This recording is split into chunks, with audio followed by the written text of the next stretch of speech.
Maintenant, qu'est-ce qu'on va faire après une telle désillusion? Tout le travail qui a été fait au début de saison s'est effondré en seulement un mois. Tout est effondré. Pourtant, tout semblait acquis, au fait. Tout semblait être bien. Tout semblait aller au début de saison. Cette équipe du Barça qui marchait sur tout le monde, qui bastonnait des équipes par-ci par-là. Tout est effondré. Bien sûr, en Ligue des Champions, on reste deuxième au classement, mais en Liga, actuellement, c'est catastrophique. En 6 matchs, le Barça seulement gagné un match, c'est incroyable. On est passé, en fait, de la meilleure équipe à la pire équipe. Bien sûr, on est toujours premier, mais force de constater que l'Atlético de Madrid, ils ont un match de retard et aussi le Real Madrid. Pourtant, on est à égalité de points avec Atlético de Madrid qui avait très mal débuté leur saison. Là, ils se sont réveillés et on va les affronter. Salut à tous, j'espère que vous allez bien et que tout va pour les mieux pour vous. Même si je sais qu'actuellement, c'est dur pour nous, les supporters des Barça, avec cette défaite qui a laissé un goût amer contre les Ganes. Franchement, je ne me suis pas remis jusqu'à aujourd'hui. Moi, je n'ai pas fait les débriefs de ces matchs parce que j'estimais qu'il avait rien à dire. L'équipe s'est sabordée tout seul, comme depuis un moment, l'équipe qui se saborde tout seul, l'équipe qui donne des pieds à l'adversaire. Comment vous pouvez faire une entame de match si catastrophique? Tu joues à domicile, tu joues contre les Ganes. À la limite, tu joues face à Betis Séville, ça peut se comprendre. Atlético, ça peut se comprendre. Bilbao, ça peut se comprendre. Mais c'était les Ganes en face, tu fais une entame de match catastrophique. J'estimais qu'il avait rien à dire dans ces matchs. Donc là, qu'est-ce qu'on va faire? On va essayer de s'y réveiller. Force de constater que l'équipe est en train de traverser une période très compliquée. Seulement une seule victoire en 6 matchs. C'est une crise, c'est compliqué. Donc, je pense que ça, c'est quelque chose qui arrive à toutes les équipes quand même. Mais là, c'est abusé, en fait. Là, c'est abusé. Tout le taf qui a été fait au début de saison, ça a été sabordé. C'est fini là, la course au championnat, ça se reprend à 0, je peux dire. Même si actuellement, les Real et Atlético de Madrid, ils ont un match de retard chacun. C'est pas des matchs gagnés d'avance. Là, il va falloir se réveiller maintenant, essayer d'aller chercher les championnats. Il y a eu des infos qui sont sorties disant que Hansi Flick et son staff, ils ont priorisé la Ligue des Champions en ce début de saison. Ils estiment qu'il fallait finir à tout prix dans les 8 premiers.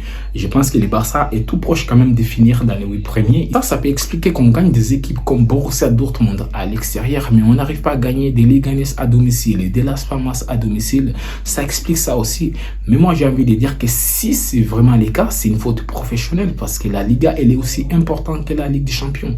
La Liga, les matchs qu'on a perdus en Liga, si on perdait contre le Real Madrid, contre des vraies équipes, ça pouvait se comprendre, mais on a perdu quand même contre des équipes moyens. Ce sont des équipes qu'on est censé battre à tout prix. Et si on avait perdu contre le Real Madrid, on peut dire que oui, on a priorisé la Ligue des Champions. Maintenant, selon ma manière de voir les choses, je pense que le Barça a juste traversé une période très difficile en Liga. Et ça, c'est quelque chose qui arrive à toutes les équipes d'Europe. Ça arrive de traverser des périodes très difficiles, même si là, c'est exagéré quand même.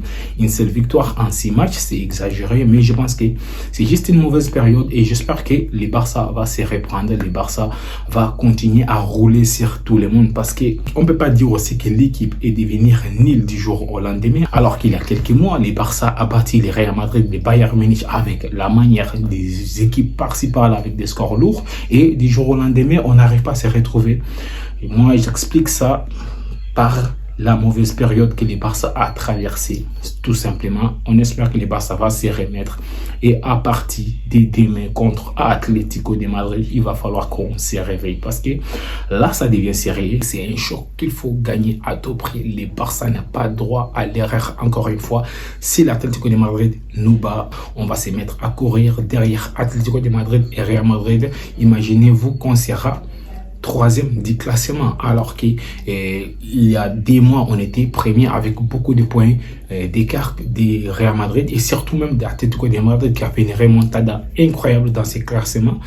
Finalement, il va falloir gagner ce match contre Atlético de Madrid à tout prix, histoire de réveiller les esprits. En fait, c'est un peu ça. Et d'ailleurs, j'ai aimé la mentalité d'Hansi Flick qui a évoqué que l'équipe doit se réveiller, l'équipe doit montrer que c'est une équipe redoutable. Et moi, j'ai confiance. J'ai confiance parce que ce qu'on a fait depuis le début de saison, ça c'est les niveaux réels du Barça. Beaucoup de gens vont essayer de nous dire que non, les Barça étaient un ancien régime, c'est sorti par-ci, c'est rentré par là. Mais moi, je trouve que c'est ça les niveaux réels du Barça. Maintenant, on a traversé une période difficile. Ça suffit. Il va falloir que l'équipe se remette à gagner. Maintenant, il y a un problème que nous tous on connaît. Notre meilleur joueur, Lamine Yamal, sera absent. Oui, sera absent pour ces matchs et pour les 3 prochaines semaines. Ça va être très compliqué de jouer sans Lamine Yamal. Beaucoup de gens disent que oui, c'est Rafinha le meilleur joueur. C'est sorti par-ci, c'est rentré par là. Je sais que statistiquement, Rafinha marque beaucoup de buts. Il fait beaucoup de passes décisives aussi. Quand il s'agit de déséquilibrer la défense adverse, c'est Lamine Yamal le meilleur. Parce que Lamine Yamal, avec ses dribbles, il peut déséquilibrer la défense adverse. Même avec une seule passe, il ne sera pas là. Donc, à voir comment Hansi Flick va gérer cette équipe. Je ne sais pas si Hansi Flick va mettre Ferran Torres, mais moi, j'aurais aimé que Hansi Flick tente un joueur comme Dani Rodriguez du Barça B, parce que c'est un joueur aussi qui déséquilibre la défense adverse. C'est un joueur, en fait, quand je le vois jouer, je pense à Ribéry. Le petit, il est juste trop fort. Il fait mal, c'est un joueur déséquilibrant sur les côtés.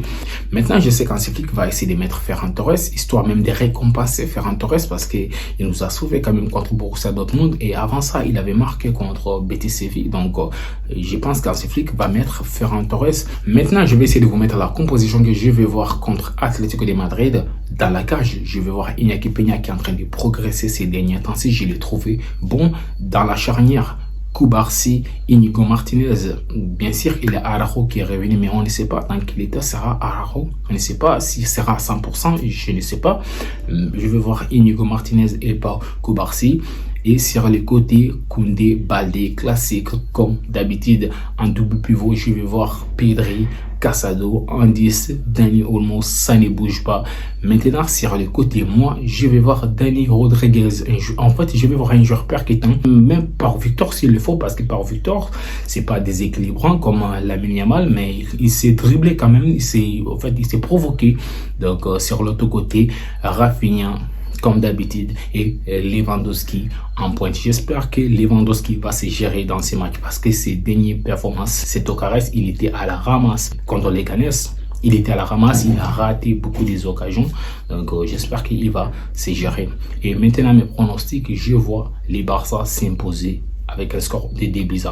Oui, ça va être un match très serré, mais je vois les Barça s'imposer. Je vois les Barça faire une top performance. Je vois les Barça réagir parce que là, ça commence à devenir beaucoup de matchs nuls, beaucoup de défaites. Je vois un Barça qui va réagir surtout à domicile. Donc, les gars, on se retrouve à très bientôt. Merci beaucoup pour tous ceux qui me soutiennent.